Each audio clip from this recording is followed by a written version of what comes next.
안녕하세요. 까치살모입니다. 오늘은 우리가 만일 철룡을 개발하지 않았다면 어땠을까에 대한 이야기를 해볼까 합니다. 철룡은 아직 개발 중인 미사일인데요. 왜 제가 이런 이야기를 하는 것일까요? 그 이유는 최근에 타우러스 미사일의 1차 창정비 비용이 나왔기 때문입니다. 그래서 만일 우리가 철룡을 개발하지 않고 더 많은 타우러스나 아니면 제즘을 도입했더라면 어떤 문제가 생겼을지를 이야기해 볼까 합니다. 그 전에 앞서서 드디어 K1A1 전차를 K1A2 전차로 개량하는 개량 사업이 끝나서 이제는 우리 군에는 더 이상 K1A1 전차는 없는 것이고 모든 K1A1 전차가 A2로 개량이 끝났다고 합니다. K1A2 전차는 2012년경에 그 모습이 처음 공개된 후에 근 12년 만에 모든 전차의 개량이 끝난 건데요. 개량하는데 이리 오래 걸린 이유는 보통 전차는 창정비 주기에 개량을 하기 때문입니다. 그래서 K1A1 전차가 창정비를 받으러 오면 그때 개량하기 때문에 일이 오래 걸린 것이고요. 이 사업은 총 4차에 걸쳐서 이루어졌고 4차 사업이 이번 달인 2024년 9월에 끝남으로써 드디어 모든 K1A1 전차에 대한 개량은 마무리되었습니다. 이번 개량은 새로운 전장 네트워크와 피하식 별장치, 그리고 조종사용 전후방 카메라를 새로 장착하는 개량이었습니다. 그러나 여러분도 알겠지만 우리는 지금 다시금 K1A3 개량을 앞두고 있고 K1A3 개량은 2027년부터 시행하게 됩니다. 아무튼 그래서 모든 K1A1 전차의 개량이 마무리된 건 기쁜 일이라고 할 수 있을 것입니다. 그리고 드디어 말도 많고 탈도 많았던 마리논 소해헬기가 내년인 2025년 2월에 첫 비행을 한다고 합니다. 여러분도 알겠지만 우리나라는 오래전부터 소해헬기를 원했고 그래서 소해헬기를 해외 도입할 것인가 국내 개발을 할 것인가로 이야기가 많았고 지금은 국내 개발을 하고 있지만요. 제가 여러 번 이야기했지만 이 사업은 무늬만 국산 소해헬기 개발 사업일 뿐이지 이 소해헬기에는 국산 장비가 전혀 안 들어가는 사업입니다. 심지어는 이미 국내에서 국산으로 개발 중이 무인기뢰 처리 장치조차도 가망 인증 때문에 국산을 사용하지 못하고 외국산 장비를 그대로 도입해서 탑재하는 사업으로 솔직히 왜 하는지 모르는 사업인데요.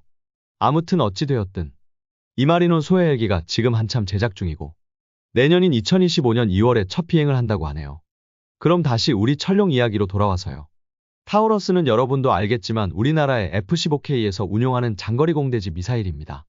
그런데 슬슬 타우러스의 1차 창정비 주기가 돌아오고 있습니다. 타우러스는 2016년 12월에 1차분이 대구 공군기지에 배치되는 걸 시작으로 우리 군이 대략 260발 정도를 도입했습니다. 그런데 보통 미사일의 창정비는 10년 주기로 하기 때문에 드디어 타우러스의 1차 창정비 주기가 도래한 것입니다. 보통 이때 미사일들은 각종 전자장비와 배터리 등을 교체하고 고체 로켓이라면 추진제도 교체하는데요. 타우러스는 연료로 항공유를 사용하기 때문에 주로 배터리나 전자장비를 교체하게 됩니다. 그런데 문제는 이번에 타우러스의 창정비에 들어가는 비용입니다. 이번에 타우러스의 창정비에 들어가는 비용은 2천억이 넘는다고 합니다. 타우러스는 우리가 2013년부터 도입을 추진해서 발당 대략 20억 정도의 총 사업비 5천억 정도의 비용으로 260여 발을 도입한 미사일입니다. 그런데 창정비에만 2천억이 넘게 들어간다는 건 발당 창정비 비용이 무려 신규 미사일을 도입하는 절반의 비용이 들어간다는 뜻입니다. 그리고 이걸 앞으로도 10년마다 한 번씩 해야 한다는 점이 문제이고 또 문제는 현재 타우러스는 우리나라가 도입한 후에 추가로 도입하는 나라가 없어서 실질적으로 단종된 미사일입니다. 그래서 다음번에는 훨씬 더 많은 비용이 들어갈 수도 있습니다. 왜냐하면 타우러스가 양산이 중단됨으로 인해서 양산하고 있을 때보다 더 많은 부품들이 단종될 것이기 때문입니다. 그래서 다음번에는 더 많은 비용이 들어갈 것입니다.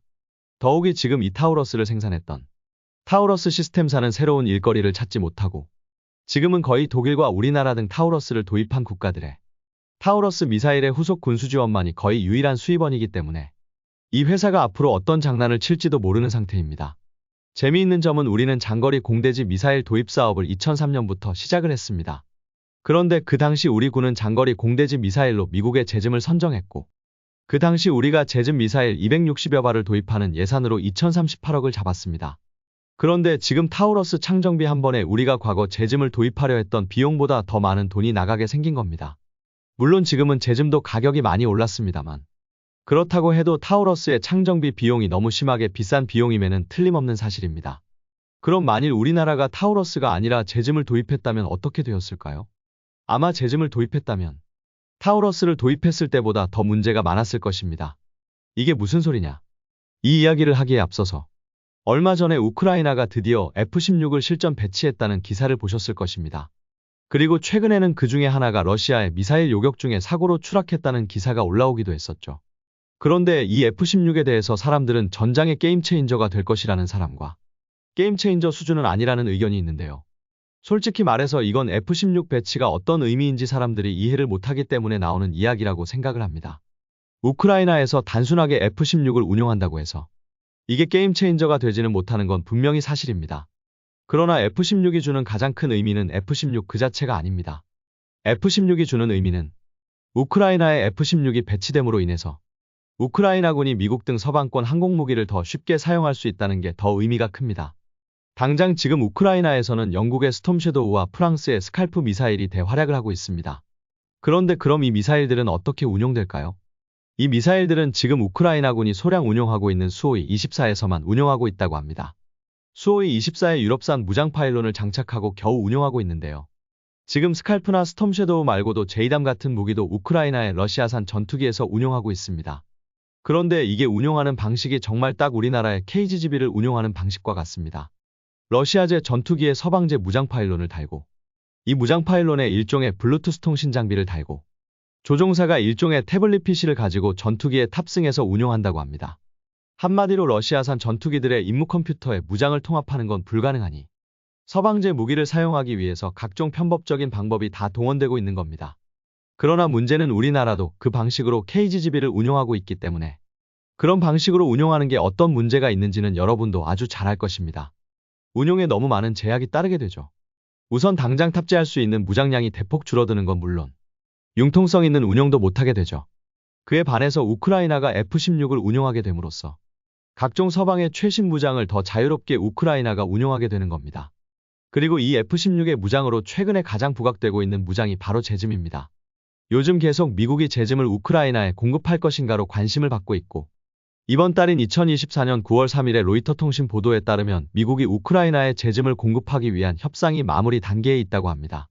그리고 우크라이나가 제즘을 원하는 이유는 역시 제즘의 370km나 되는 사거리일 것이기 때문에 만일 미국이 제즘을 러시아 본토 공격에 사용하는 걸 허락하지 않는다면 제즘은 별로 의미가 없다고 보고 있고 그래서 이번에 미국이 제즘을 공급하게 되면 틀림없이 러시아 본토 공격도 허락할 거라고 예상하고 있습니다. 그런데 여기서 왜 미국이 제즘을 우크라이나에 공급한다고 하는 것일까가 문제입니다. 제즘은 결론은 스텔스 형상의 미사일이고 여기에 미국의 최신 군용 GPS인 M-코드가 탑재된 무기입니다. 참고로 지금까지 미국이 우크라이나에 공급한 무기 중에는 M-코드를 사용하는 무기는 없었던 것으로 알고 있습니다. 당장 엑스칼리버 GPS 포탄을 공급할 때도 엑스칼리버 모델에는 최신 생산품에는 M-코드가 적용되어 있지만 과거에 생산한 제품에는 기존 군사용 GPS인 P코드가 적용되어 있고 미국은 실제로 P코드가 적용된 모델만을 우크라이나에 공급해 줬다고 알려져 있습니다. 한마디로 M-코드가 설치된 무기는 아직 우크라이나에 공급된 적이 없습니다. 그럼 미국이 왜 지금까지 M-코드가 설치된 무기를 공급하지 않았느냐라고 하신다면 우크라이나가 M-코드 무기를 사용하기에는 두 가지 정도의 문제가 있습니다. 우선 하나는 M-코드는 날마다 암호를 받아서 사용하는 시스템입니다. 그래서 우크라이나군이 M-코드가 들어간 무장을 사용하기 위해서는 날마다 별도의 장소로 가서 미국으로부터 M-코드를 받아야 하는데 그러기 위해서는 미국이 우크라이나 내 사무소 같은 걸 설치하고 날마다 M-코드 암호를 우크라이나에 전달을 해야 합니다. 현실적으로 지금 전쟁 중인 우크라이나가 날마다 미국으로부터 M-코드의 암호를 받는 건 결코 쉬운 문제가 아니죠. 그래서 이런 어려움이 있고 또 한 가지는 만일 러시아가 격추된 제즘 미사일에서 M-코드용 GPS 수신기를 확보해서 M-코드의 암호를 해독할 수도 있다는 문제입니다. 그래서 이것 때문에라도 미국이 M-코드가 들어간 제즘을 우크라이나에 공급하지 못할 거라는 이야기가 있었고 또 하나는 스텔스 형상입니다. 제즘이라는 미사일은 가격을 낮추기 위해서 중간 유도는 GPS와 관성항법 장치에 의존하고 종말 유도는 영상 이미지를 사용하는 무기입니다. 그래서 지형대조항법을 사용하는 다른 순항미사일에 비해서 상대적으로 높이 날게 되고 그래서 적에게 발각되면 쉽게 격추되는 미사일입니다. 그래서 제즘은 타우러스나 스칼프 등 다른 순항미사일에 비해서 스텔스 성능이 높습니다. 한마디로 높은 스텔스 성능으로 생존성을 높이는 미사일이라는 것입니다. 그런데 만일 우크라이나에 의해서 제즘이 러시아를 상대로 사용되면 러시아가 이 제즘의 스텔스 성능을 파악해낼 수도 있다는 우려가 있었습니다. 그래서 제즘을 우크라이나에 공급하지 못할 거라는 의견이 있었지만 반대 의견도 있었습니다. 그럼 반대 의견은 무엇이냐? 제즘은 가격을 낮추기 위해서 상용 부품을 대거 사용한 미사일입니다. 그래서 그 덕에 미사일의 신뢰성이 엄청나게 낮은 미사일로 알려져 있고, 실제로 이 낮은 신뢰성 때문에 계속 개발이 지연되다가 우리나라도 도입을 하지 못한 미사일이기도 합니다. 그리고 끝내 이 제즘은 낮은 신뢰성을 극복하지 못하고 지금은 상용 부품을 사용하지 않고 새로 개발된 제즘 ER이 대신 생산 중입니다. 그래서 제즘은 이미 생산이 단종된 미사일입니다. 미국은 제즘 ER을 연간 500발을 생산한다고 합니다. 그래서 미국 입장에서는 제즘은 중요도가 떨어지고 앞으로 미국은 제즘 ER을 대량 생산할 것이기 때문에 이미 생산된 대량의 제즘 중 일부를 우크라이나에 보내서 소모시켜 버릴 거라는 이야기입니다. 한마디로 말해서 신뢰성이 떨어지는 미사일이기 때문에 우크라이나에 보내서 빨리 소모시켜 버리려 할 거라는 이야기입니다. 그리고 실제로 로이터 통신에 의해서 제즘이 조만간 우크라이나에 공급된다는 기사가 나온 겁니다. 그리고 이게 바로 우크라이나에서의 F-16의 존재 이유입니다. F-16은 제즘을 무려 2발이나 운용할 수 있고 제즘의 사거리는 370km나 됩니다. 그리고 우크라이나에 제즘이 공급된다면 영국이나 프랑스가 스톰 섀도우나 스칼프를 공급하는 양과는 비교도 안 될 정도로 많은 양이 공급될 것이고 이건 정말 게임 체인저의 역할을 할 수도 있는 것입니다. 그렇기에 우크라이나가 F-16을 운용하는 의미가 크다는 이야기입니다. 그런데 문제는 미국이 자신들이 가진 수많은 스탠드오프 무기 중에 유독 제즘을 공급하려는 이유가 제즘의 낮은 신뢰성으로 인해서 지금은 생산이 단종되었고 또 그나마 미국이 가지고 있는 제즘을 빨리 소모시켜버리려 한다는 것입니다. 결론은 미국은 제즘을 생각보다 오래 운용하지 않을 가능성이 높습니다. 앞으로는 민수용 부품을 대거 사용해서 신뢰도가 떨어지는 제즘이 아니라 민수용 부품을 전혀 사용하지 않아서 충분한 신뢰성을 가진 제즘 ER이 미국의 공대지 순항 미사일의 중심이 되리라는 것입니다. 그래서 그런지 며칠 전에 록히드 마틴은 제즘 XR이라는 신형 모델을 공개하기도 했습니다. 솔직히 미국은 지금 제즘 ER의 성능에 만족을 하기 때문에 제즘 ER을 대량 생산할 생각이고 그래서 새로운 모델을 요구하지 않고 있음에도 록히드 마틴이 새로운 제즘 모델을 선보인 것입니다.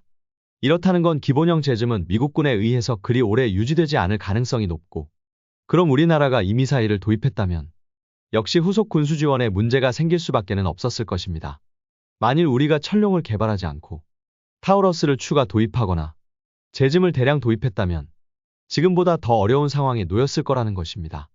실제로 타우러스를 도입할 때 우리 공군이 공격해야 하는 목표는 200여 개가 넘고 목표 하나에 2발 이상의 미사일을 사용하는 게 일반적이기 때문에 고작 260발을 도입한 타우러스의 수량은 부족하다는 지적이 많았습니다. 그래서 타우러스 시스템사는 타우러스를 축소한 KEPD-350K2라는 미사일을 FA-50용으로 제안하기도 했죠. 한마디로 우리더러 타우러스를 더 사서 F-15K뿐만 아니라 FA-50에서도 운용하라는 이야기였는데요. 만일 타우러스 시스템사의 말처럼 우리가 FA-50용 타우러스도 도입했다면 어떻게 되었을까요? 그래서 국산화가 중요한 것입니다. 외국 무기를 도입할 때는 수출업체는 각종 장밋빛 청사진을 제공하고 정말 좋은 소리를 많이 합니다. 그러나 정작 무기를 도입하고 후속 군수 지원에 들어가게 되면은 그냥 그 외국 업체가 부르는 게 가격이 되어버리는 겁니다. 한마디로 그 무기를 폐기하지 않는 이상은 외국 업체가 원하는 대로 다 줘야 한다는 것입니다. 그렇기에 우리는 철룡을 개발하는 것이고 전에도 이런 일은 수도 없이 많았지 않습니까? 그리고 우리는 항상 이런 일이 있을 때마다 분통을 터뜨리고 국산화를 해야 한다고 이야기합니다. 이게 바로 우리가 철룡을 개발해야 하는 이유입니다. 빨리 철룡이 나와서 타우러스도 조기 퇴역시켜 버렸으면 좋겠습니다. 창정비 2번만 하면 도입 비용보다 더 많은 비용이 나갈 것 같아서 무섭습니다. 여러분은 이 문제를 어떻게 생각을 하시나요? 이상 영상 봐주셔서 감사합니다.